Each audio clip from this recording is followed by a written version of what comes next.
Talk to you about even before we start is that at DEF CON, one of my co-presenters that I traditionally speak with, a friend of mine named Mike Murray, who's got a real big interest in careers. We do a lot of presentations together, and we never really are able to get real strong, hard data. So one of the things that we launched over at DEF CON was a survey about career management, self-investment, personal growth, these types of items. It's an independent survey. It's not even done with my organization. It's hosted on SurveyMonkey. I'm sure you guys can hack SurveyMonkey, but we'll stand by their level of security. About 10 or 15 minutes, and what we're trying to really do is to create some real good, solid data about security professionals and how they're managing their careers, how they're investing in themselves. And we're going to be publishing the research via major magazines and probably at the RSA conference and as well as other presentations. So if you guys would participate and pass it on, it'll probably take about 10 or 15 minutes. It's completely anonymous. I say that tongue-in-cheek because I guess nothing is completely anonymous, but it is anonymous. You get to, if you want the results yourself, you can type in an email address and that we'll be able to send it to you, but it's completely not tied to your results. Why do you need to effectively manage your career? I mean, why is this important? It's important because when you have your career, everybody has their own impressions about what they want their career to be, what they envision their career to be. And they also have a lot of either true conceptions or misconceptions on how they will eventually achieve their ultimate career goal. The truth of the matter is that our industry is getting quite popular. If you look at any of the top 10 fastest growing careers, you always see information security or network security or some iteration of security as important as one of the top 10 fastest growing careers. You're seeing university programs increase dramatically. You're seeing certifications and training bodies and conferences, and people are just taking this information security bandwagon and really jumping on it. The career is really becoming a more mainstream career. We see that a lot with our large organizations where they used to treat security pros as special.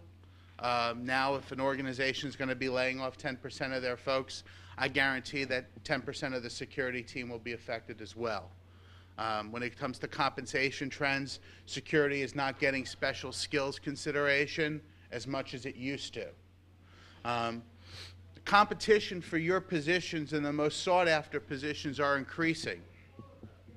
In the future, differentiation is going to be the most important thing. It's not going to be enough to be smart. It's not going to be enough to be good. You're going to have to be smarter and you're going to have to be better if you're going to achieve the desired results that you want to. Hope's really not a strategy. This won't just happen to you. You're going to have to work on it. So the presentation, what we try to do is I try to pick out like 6 or actually 7 different items that are really core characteristics of people who can really effectively manage their careers. So I think the first thing that before you do anything, you have to have something to work with. You have to have a good foundation, and that foundation normally happens with skills.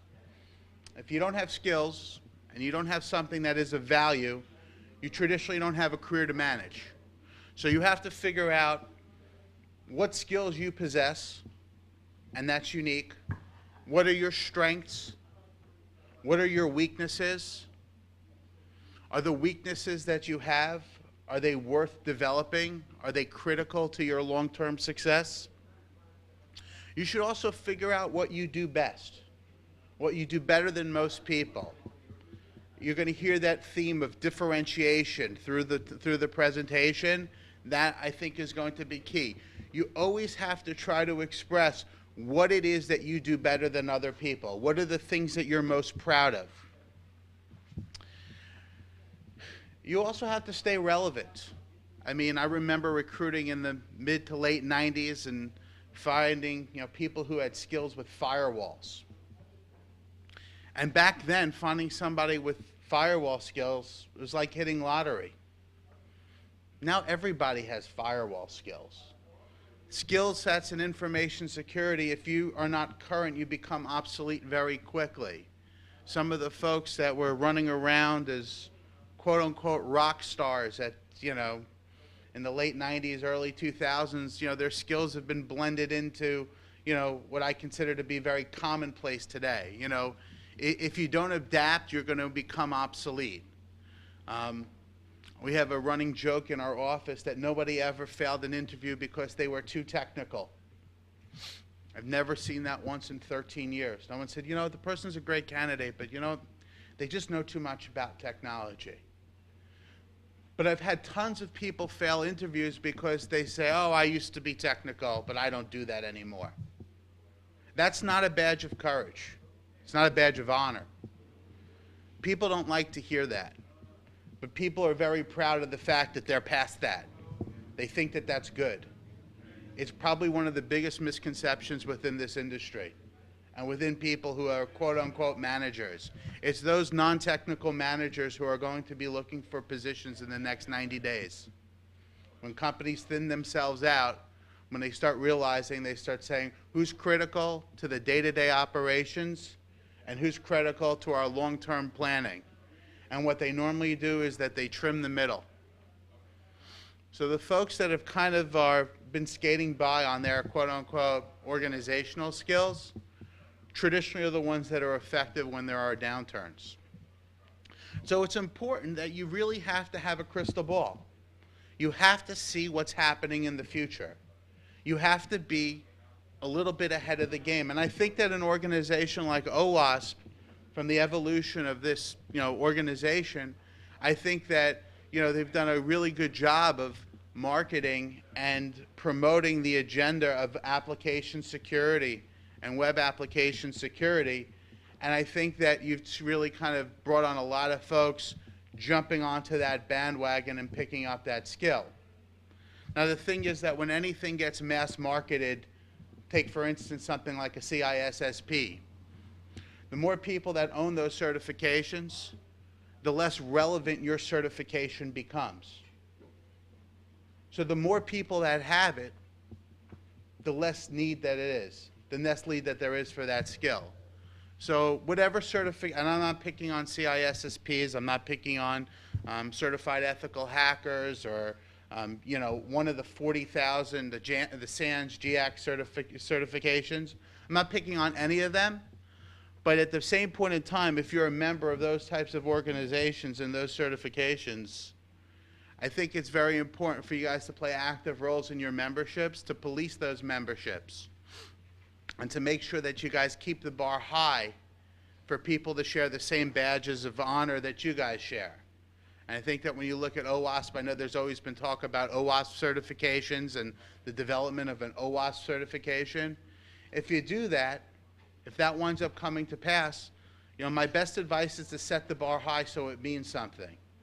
Then hold everybody to the same set of high credentials and not grandfather people in, not just let folks in because they've been good quote-unquote servants of the industry or servants of the organization, but make everybody earn their certifications and make sure that that bar is high.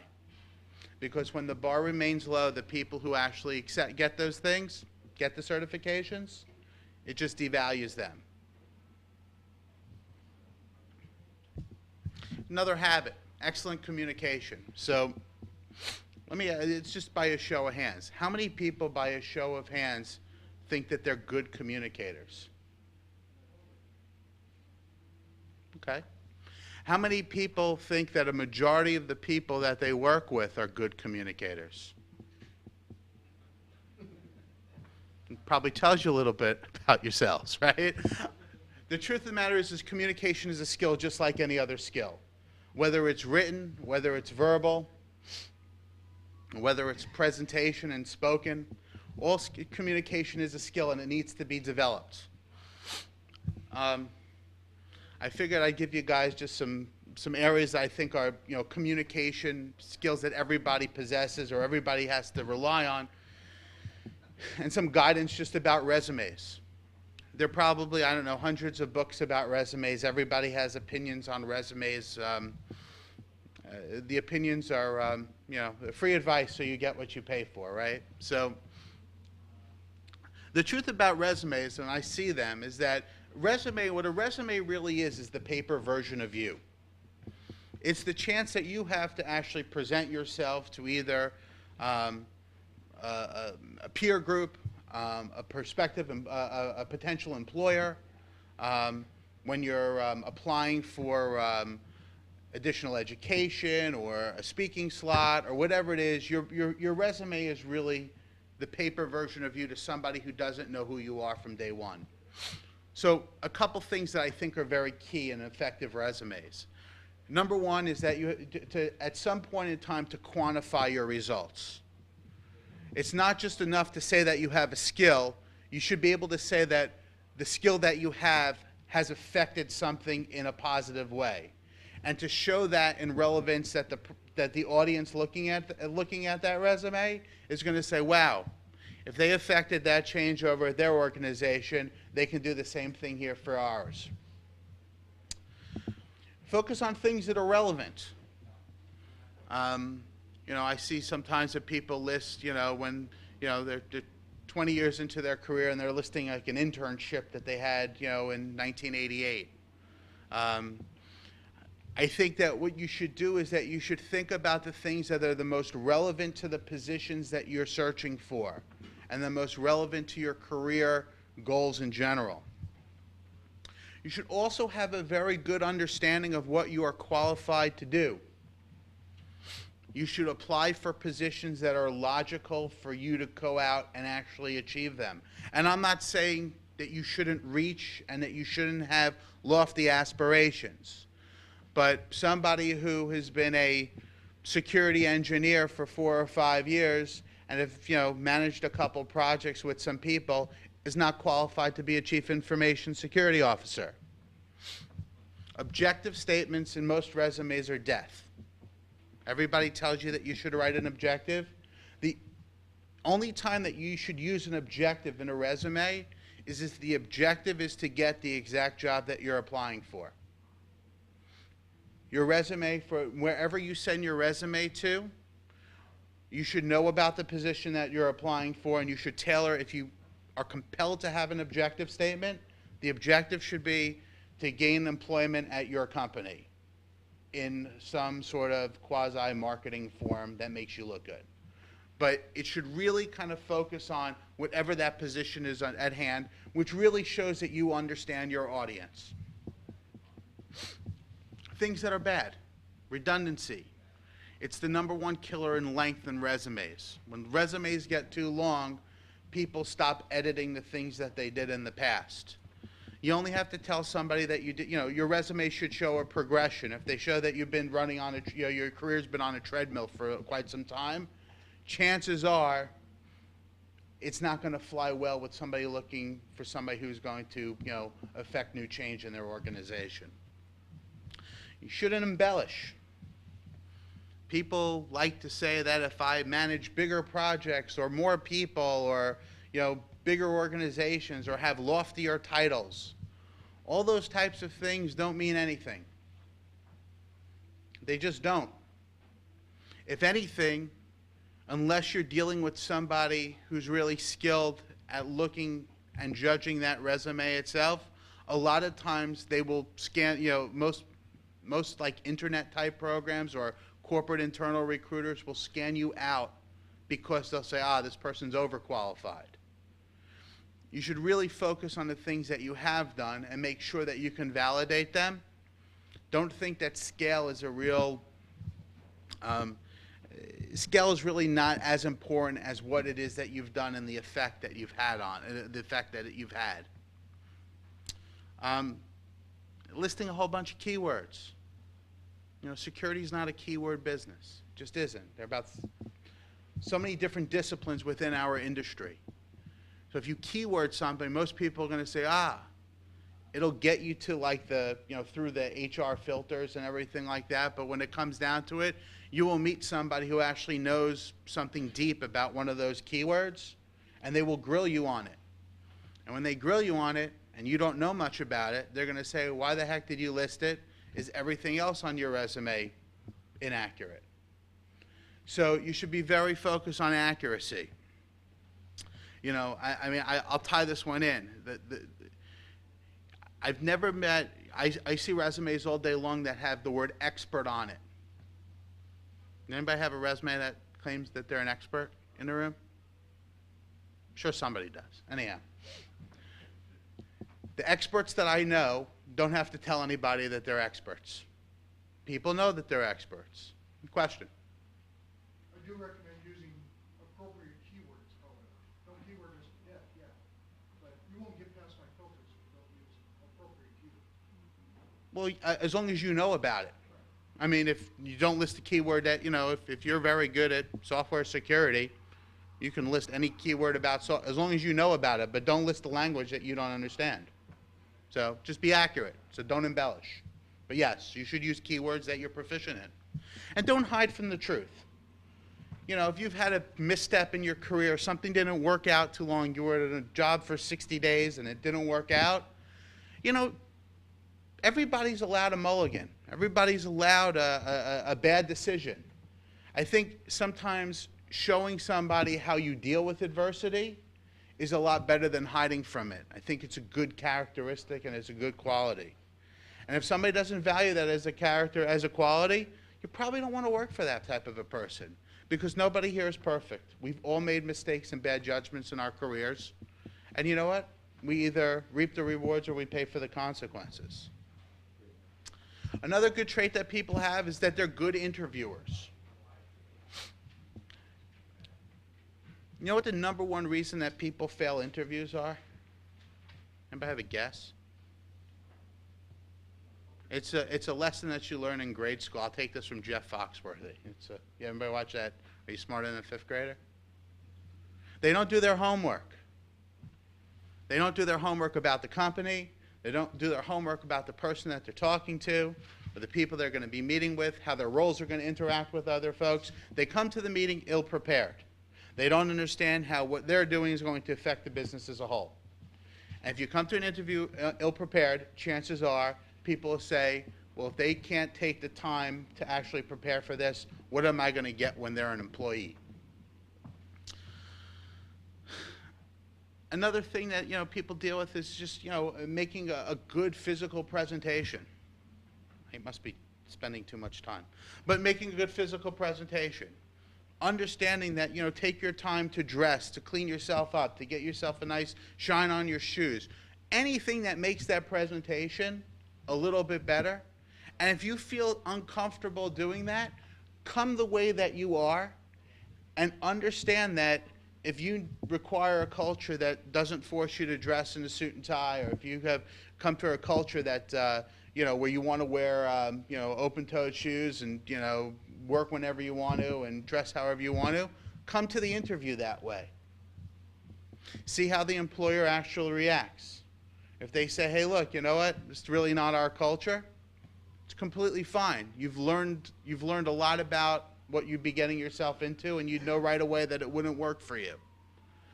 The best part about interviewing with somebody is that gives you the employee the ability to understand what the other party is going to look for and what work's going to be like when you're there.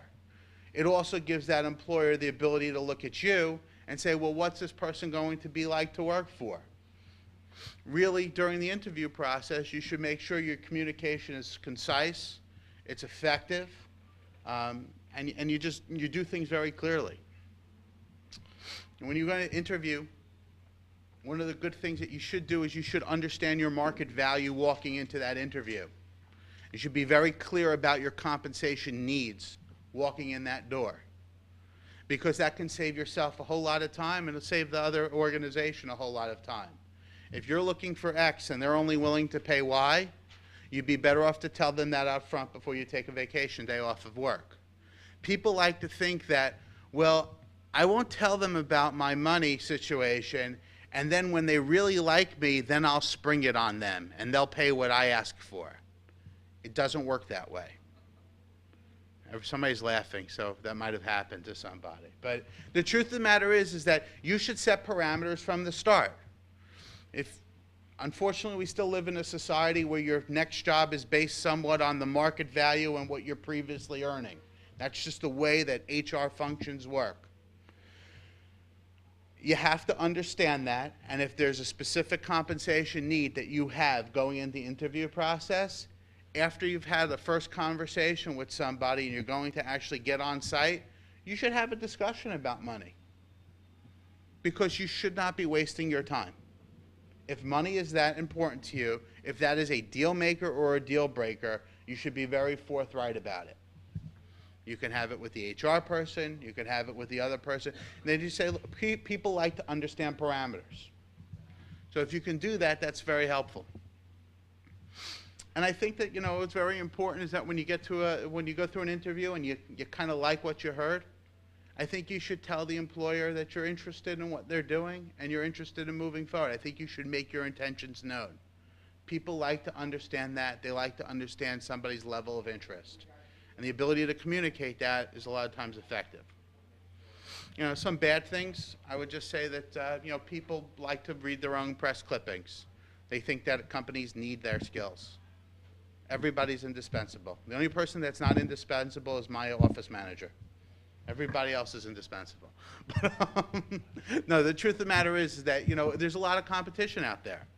And, you should never really underestimate your competition for the job. There's no problem in being confident. I think that's good. But when it leads to arrogance, I think it becomes very bad. And I don't think many people like to work with arrogant folks.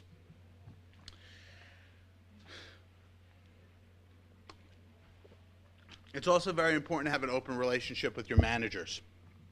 And I tell people this, from a communication perspective, is that you should develop a good you don't really work for companies, you work for people. It's true. The company could be great, but if your manager's a jerk, you have a bad experience working.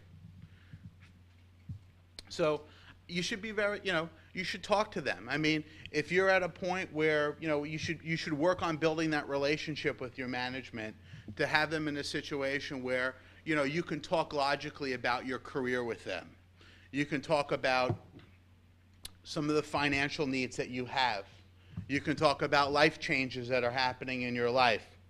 You should just be keeping an ongoing record about the things that you're doing on a daily basis and the impact that you believe that you're having in the organization. And every about 90 days or so, or maybe, every 120 days, have lunch with your manager and share that with them. Your manager, you can't assume that your managers are mind readers.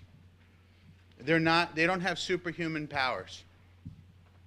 And don't think that they don't care, because ultimately the better you do, it really affects them, because that's kind of how they're judged.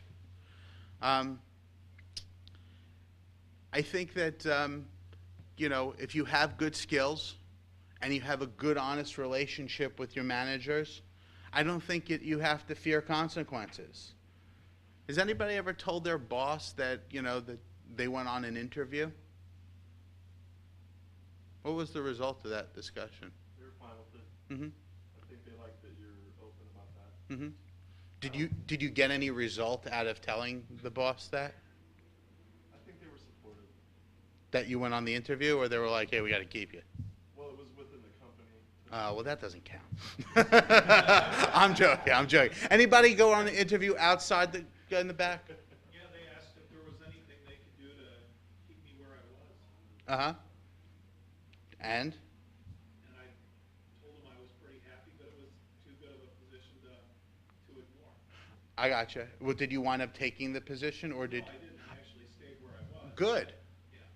Well, that's good. You kind of keep them on their toes in that way. That's good. If you have a good relation and if you have skills, you shouldn't be afraid. Now, if you don't have skills and you're honest with yourself, you should say, hey, wait, you don't want to overplay your cards. So, but the truth is this, is that a lot of times if you have that relationship, you know, I have somebody who is a client that I work with, and he encourages his frontline people to interview. And he wants them to achieve, that's kind of one of his goals as a manager, and if he can't have them achieve in his organization, he'd rather them achieve outside, and at least, you know, I mean, but that speaks to his character and his confidence. At the same point in time, you know, when if you have a situation like that, you know, as you're interviewing, as you're talking to people, you know, your management might get a sense to say, hey, look, you know what? We really like our employees' work here. If we're in danger of losing this one, we might be in danger of losing the others as well. And I think that that's a good way of communicating with them, not so much about, oh, here's this survey, or, you know, this is what, you know, Sand says about my salary, or this is what, you know, information security with CISSPs get 20% more money. I mean, that's all stuff written by security people. But when you start saying, hey, look, you know what, I'm working at a retail company, and the other retail company is able to give me 15% more for the same skill that I currently have, maybe we're underpaying our people. Or if one consultancy is paying X and the other consultancy is paying X plus 10%, showing them that, you know, I think that it makes a very good statement to, you know, to your management, and it keeps the, you know, it builds trust. I think that if you're ready to share those types of things, your managers will trust you more, and they're probably more apt to be proactive about your financial situation than reactive. Now, again, did anybody ever do that and have an adverse effect? Go ahead. Well, I mean, you're talking about reasonable managers. Having skills doesn't mean that your manager has good skills too. Mm-hmm. So you may tell the manager that you're interviewing, and that's to him, I'm going to lose the resource. I need to find somebody soon, and if there's a layoff, you're the first to go. Well, you know what? I think that, you know, you have to have a good understanding of who your manager is, right? I mean, and if you do that, you know, you probably have made that, you've probably seen what's happened to other people at some point in time, and if that's the case, you know, you probably would avoid that. Lee, Sir. can you back up one and just expand a little on the make financial needs known? Oh, well, like here, like if you're, you know, if you said to somebody, so, you know, your manager, and you said, you know, it's really critical, you know, we're having a new baby, my commuting costs are going up, whatever it might be. I love working here, but in order to do so, I need more money, or I'm going to be forced to look for another job. So if you can let somebody know in terms that they probably understand, that probably affect them, they might throw their hands up in the air and say, look, I'm doing the best that I can. But they might also say, hey, look, you know what, let me see what I can do. I understand where you're coming from. So if you can do that, you probably have, you know, if you can put it on terms that your manager understands, that the manager, how it affects them also, they traditionally, if they're decent folks, and you've kind of ascertained that by now, you know, you'll know what kind of discussions you can and you can't have. You might have a manager that says, well, I don't really care. Well, then you know where you stand. Then you need to go interview, you know, because you know your problem's never going to get fixed. So, I'm just looking. People have an effective network. What do I mean by that? Your network is the lifeline of your career. It just is. And that network consists of many different people. And I'll call it more of a board of directors, and I'll just go over it this way, is that, you know, in order for a network to really work, you have to be able to call on your network when you need help, and your network needs to be able to call on you. It's kind of one of those things. If you believe you have a real expansive network and you ask for some help and you don't get a response, you got a problem with your network. It's kind of like that Verizon commercial, right? You have all the network guys coming in the back and stuff like that. So that's the same thing with your career. So you should be very proactive about this, because you never want to have to start building or calling upon a network when you're in crisis. This should be very proactive. So you have certain things that you have your peers. People like at Owasp. I mean, people here who have the same problems, the same issues, you get a nice little perspective from those folks. Contemporary. Just people in your profession that do different jobs. Could be the networking person, could be the person in risk and compliance. You know, you might have good ideas for your careers. It could be people in different parts of the organization that are at your same level. They're probably dealing with some similar issues. These should be people that you call on internally, and there should also be people that you call on externally. Experts. Experts, somebody who you can refer to and get some advice about things that you don't have any knowledge of. That could be, in my case, right, in my business, right? Well, I have an accountant. If I have a financial question, I'll call the accountant. I have a legal firm. If I have a legal question, that's my panel. I kind of, you know, it says this, sometimes you have to pay for that. I mean, when it comes down to services, a lot of times you're better off, you know, there are people who traditionally charge for their services. But in that type of scenario, you know, you're looking for people who can build expertise to help you get to where you want to be and help you understand really kind of where you sit. Mentor. This is always an interesting topic, right? Because does anybody have a mentor here? Cool. How did you develop your mentor? He actually submitted his resume for consideration for a position that I was trying to fill. He was looking to twilight his career, Oh, okay. and so he had many, many, many, many more years of experience than I did. And as we started talking and I started explaining the role to him, he realized that it wasn't for him, even though he was interested in twilighting his career, and we just hit it off. Cool. You meet mentors in strange ways. You know, sometimes it's, you know, an uncle that you've learned to respect, or a family friend, or sometimes it's a past boss. When you have a mentoring relationship, normally for that relationship to have a good two-way set is that the mentor has to be able to get something of value from the mentee. Is that the mentee? Mento, right? From the mentee. And the mentee obviously is there to be able to pluck the knowledge of the mentor. So, you know, if you have that type of relationship, you have the ability to pluck that person for knowledge. And that normally, you know, look, it could be as simple as like, what does the mentor rely on the mentee for? It could be like getting you a cup of coffee. I mean, it sounds kind of stupid that way, but sometimes, you know, I mean, sometimes relationships in the office space work in some very strange ways about, you know, and sometimes it deals with accessibility, sometimes it just deals with being in the right place at the right time. It has a lot of different things, but all these types of folks should be people that you can call on and talk to for guidance, and that will give you good, honest advice, and that you really believe that they will have your best interest at heart, not some ulterior motive. What makes them, I mean, so these are just types of things, right? I mean, they're accessible. They have experience that you believe to be relevant. They can actually help you. I mean, that's really important. They can introduce you to others that you don't already know. They give you some sort of 6 degrees of separation of some sort. It's kind of the company that you want to keep. I have a friend that always says cool friends equals cool you. And he probably ripped that off from somebody. But the truth of the matter is that, you know, it's always guilt by association. So if you hang out with smart people, people are going to assume that you're smart. If you hang out with, you know, hoodlums, people probably think that you're a hoodlum. They're probably not right in either case. You can be a smart person amongst hoodlums, and you can be an idiot amongst smart people. But just sometimes if you run in those circles, some of those characteristics rub off on you. And they share a lot of the same value, you know, it's the same ethics and value system. You know, they really, you know, at their core, they're the type of people that you respect. And not respect because they have great jobs or everything like that, but you respect them because they're like you. And you feel comfortable about who they are as people. Another habit. People who succeed generally plan to do so.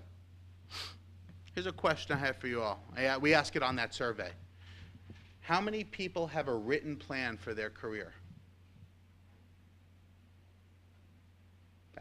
All right, so we're talking about, you know, if there are 100 people in this room, 2%. Sometimes when you write some things down on paper, it's very helpful. You can actually refer to it. It'll probably take you about a good hour or so to just think about the steps to get you to wherever it is that you want to be. It's a roadmap. It's a living, breathing document. It will change. But if you could refer to it and utilize that as some sort of a guide, just like as a product roadmap. You know, when a product's evolving, different stages, different features, things evolve. Sometimes the product goes a different way. Sometimes the product goes another way. Sometimes it stays exactly on the track that you plan. Same thing with a business. Sometimes it stays very much aligned. Sometimes it moves in opposite directions. But the truth of the matter is that people have a plan. So here, 7 steps, 7 things that I think are key. Develop a long-term goal. Understand what that goal requires. It's kind of like your own career job description. And you can almost look at it like a big checklist. And as soon as you start acquiring certain skills, like if you want to be a chief information security officer, if you want to be the head of application security, if you want to be the head of risk and compliance, you should understand what people who currently have those jobs have in common. And what you should try to do is start honestly assessing what your current skills are and just start seeing, well, which ones can you develop and how do you acquire those skills? I mean, you could acquire them in, training, education, networking. You could acquire them in all different ways. Some skills you have to really work hard and go outside your comfort zone to acquire. Some skills it's almost impossible to acquire. And some skills, it's not worth the cost of acquiring them. Every time that you do something, you also have to understand the level of commitment and the level of sacrifice to get there. Because, if we're thinking about all of our careers, they traditionally look like a mountaintop, and all these different steps, they lead to this pinnacle of the mountain. But everybody is trying to get up that same mountain. So you have to start thinking about, well, what skills are necessary to get there? Because ultimately, the people who get to the top of the mountain traditionally are bright, they're traditionally dedicated, and they're also making sacrifices. There's a lot of other things that come into common, but you have to think about, well, if I'm going to be acquiring these skills, what's the cost? Am I willing to pay the price? There's a big difference. There can only be one gold medal winner in the Olympics, right? Except in some sports. But in general, you could really only be one first-place finisher. So you have to almost think of your career as that type of a competition in your organizational structure. You should really set, you should also set these short-term goals, these short-term milestones to kind of chart you in a specific way. But you always keep that long-term goal in sight. Everything that you do short-term should be helping you get to the long-term.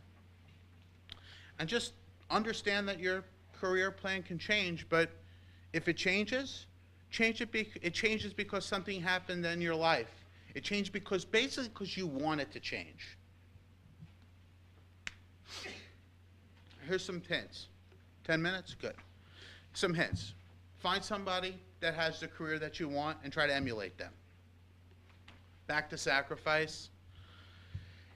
If you're in a current position and it's not getting you the where that you're going and you thought it was going to do, either talk about transitioning within the company or understand that you've made a mistake and adapt through it. And don't be wooed by money. A lot of jobs, if a job is paying way much more than market pays or way much more than it's supposed to pay, chances are it is a job. It's a long-term contract assignment. They're utilizing you for your skill. You're getting money in return. If that's part of your career plan, if your career plan is to earn as much money as quickly as possible, that might be a really good situation. But if your career plan is to continue to broaden your skills and not be the best one-trick pony out there, you have to make those types of decisions And you have to think carefully about that. Here's a big deal, investments. People who are successful make investments. You know, you invest in the stock market, you invest in real estate, you invest in your home. Most of us, I don't think any of us are independently wealthy here, that the biggest money maker that we have is between our ears.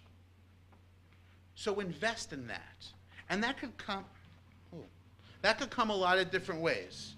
I mean, these are all different things that you can do. And I'm sure that you guys do a lot of this work. You know, conference attendance, I mean, all these types of things. You guys know the drill. I mean, there are a lot of different things. But you have to figure out the investments that make sense for you, keeping your long-term career goals in mind. All these things have, you know, it costs a lot. I mean, what do you think all those things have in common?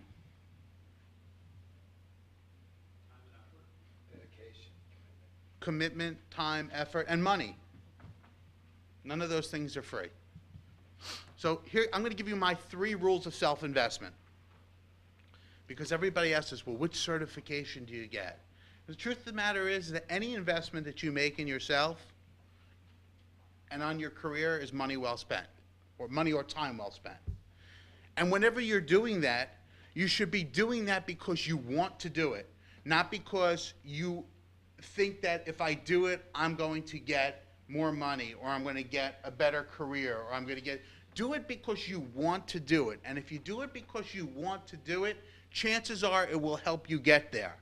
But do it because you have a passion about it, not because it'll give you a result. You always get exactly what you pay for. I'm going to give you I want you all to shut your eyes, and I'm trying not to offend anybody, but people always ask, do I get an MBA? It's always good to get an MBA. What do you think of if somebody has an MBA from the University of Phoenix? Or what do you think if somebody has an MBA from Sloan, Fuqua, Kellogg, or Harvard? More value.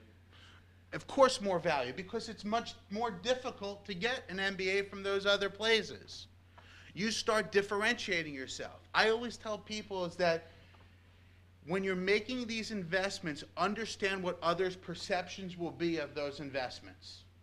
Whatever they might be, people are going to have the same type of preconceived notions that went through your mind. Now, I still think having an MBA from the University of Phoenix is a good thing. But if you're going to be competing against somebody for a job that has an MBA from one of those tough schools, you almost kind of don't want to have the MBA. Does anybody follow that? Is that so? And if you don't invest in yourself, if you're not willing to reach into your pocket to make these investments, don't expect anybody else to. I hear people say, well, I'll do that if my company pays for it. It's a wrong reason. I know that, you know, there are different priorities. Everybody has different things in their time. But I would expect that people who are serious about their careers will probably invest somewhere between 2 to 3% of their salaries annually in getting themselves into the right position. It's really not that much. You think about the other things that you spend money on. You spend money to go to the health care. You spend money to go, you spend money to go to the gym. Some of us do. You spend money to go to other places, right? But the truth of the matter is that your career, that's the one thing you can control. You can't control the stock market. You can't control, but you can control your career. You control the things that help make you achieve the things that you want to. And the last thing we talk about is, one of the last things is differentiation. And, talking about personal branding.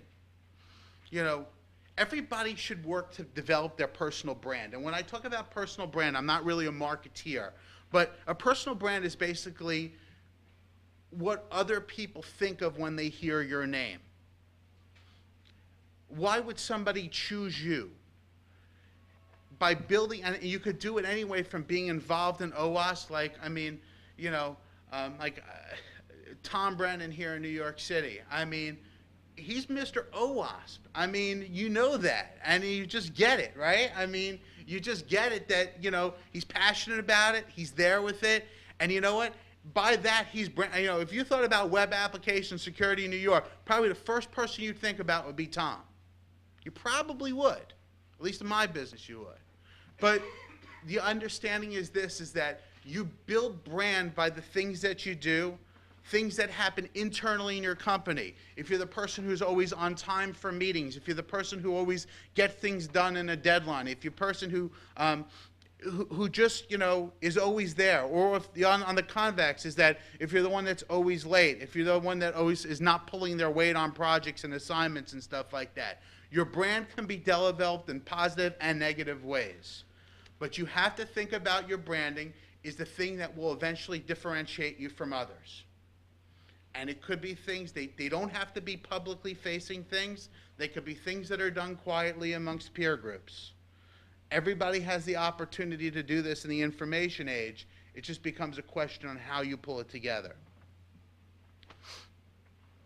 And thinking about what your brand is, think about that, you know, your brand is really, you know, a way to support your short and long-term career goals.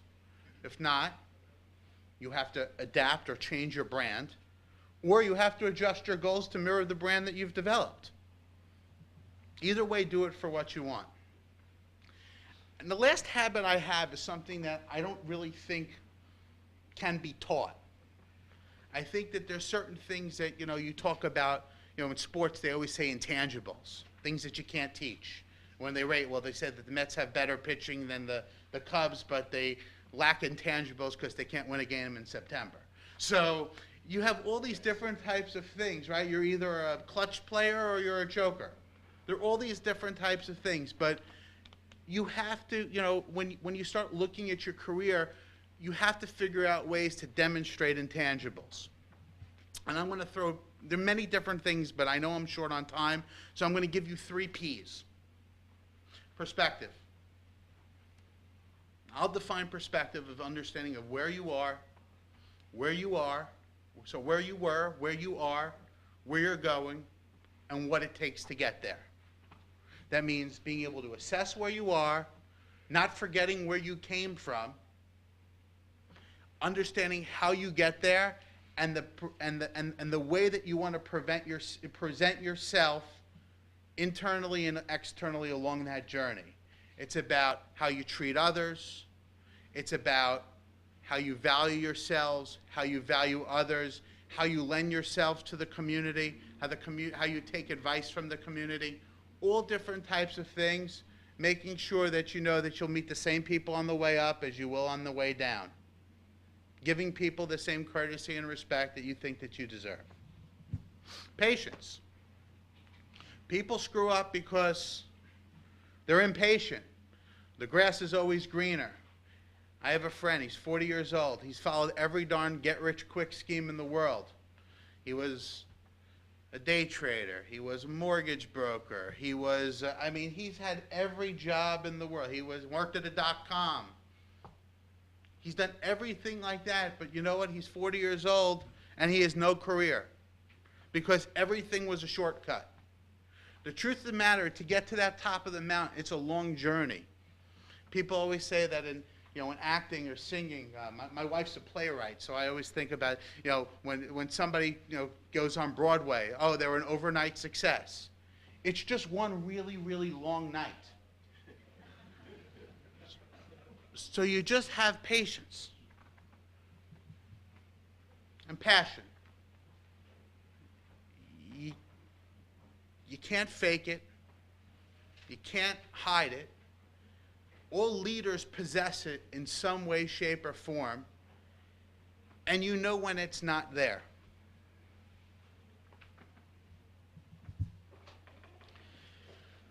So I'm going to leave you guys with a couple things because I know I'm late. So security is a popular career choice. It's going to become more popular. More people are going to be qualified. Most horrible thing for us on a big time like Chief Information Security Officer search is when you have 3 qualified candidates and you have to tell 2 qualified ones that they haven't been chosen. It's not because they're not good enough, it's just that the other one is better. So differentiation is key. You have to think creatively, you have to invest in yourself, and you always have to, we all do a great job of working in our career. You have to do a great job of working on your career. And you also need luck. And I'll leave you with a baseball quote that luck is the result of good design. And, you know, people make their own luck. There's really no secret to that. Oh, thank you guys very much. I really appreciate your time.